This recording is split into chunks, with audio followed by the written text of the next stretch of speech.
Hello. For the next few minutes, I'm going to talk to you about some important components to include in your welcome announcement for the first day of class.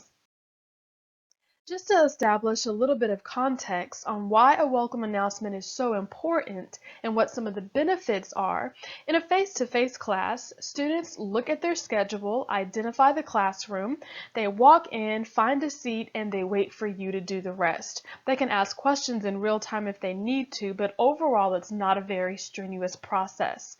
The online environment is less intuitive, as students do not always know where to go or what to do first. They can also feel disconnected if the only thing they see in the class is coursework with no interaction from the instructor. The welcome announcement can help establish an initial connection with the students. Their first exposure in the class should be communication from you. It also helps to manage expectations from the very beginning. It allows you to proactively answer some basic questions that students tend to always have on the first day of class, and that can cut down on your emails. You can also provide initial instructions on what students should do first. So let's take a look at some basic components that should be included in your announcement. In addition to your warm and friendly greeting, give your students a very brief overview of the course. Many times, students sign up for classes simply because their advisor told them they needed it and they have no idea what the class is about. But a question students usually have on the first day is, what are we going to be doing in this class? What are we going to be learning? And although this information is laid out in detail in the syllabus, it's good to give them a generic overview of some of the main topics or major activities they're going to be doing in the class. Another question students tend to have on the first day of class is what to expect as far as the structure of the course. Now, this information is also going to be detailed in your course syllabus, but it's good to give them a generic overview of the basic structure of the course so they can know what to expect. Are you structuring the course by organizing it into modules, weekly modules, or topical modules? Then let them know that.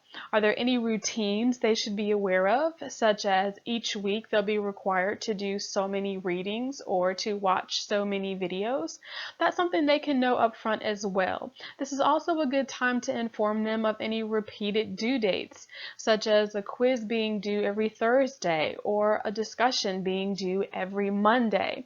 This is also a good time to give students any heads up on some requirements that they should know in advance, such as if this is a writing intensive course, or if it's a research-based course, or if it's going to require an extensive amount of reading. This is all going back to managing expectations, as these are things that students need to know in the beginning. Another important component to include in your announcement is the location of important information. The key is to get your students acclimated to your course navigation, and that's done by telling them where they can find things, such as the course syllabus or textbook information. If there's any software that you're requiring them to use and they have to register for it, how they can access that. Notice this information is not included in the announcement. You're simply telling them where they can find it.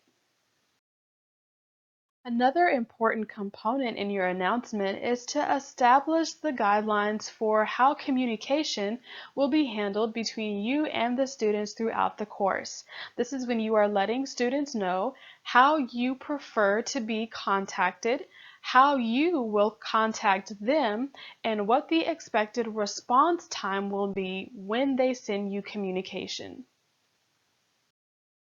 The last recommended component is to include the initial instructions on how students are to get started in your course. Tell them where they are to go first and what they are to do first. This helps cut down on their guesswork and they're not having to try to figure that out for themselves. Give them specific instructions on the very first thing you want them to do in your class. So I will end with an example of how all of this information can be included in an announcement. This is a text announcement, but Canvas does allow you to do video announcements, which are very effective with students. And of course, your announcement is going to be catered to your class, so you may want to rearrange the information, add or omit some information, but the key is to make it work for your class. That's all I have for now. Thank you for watching.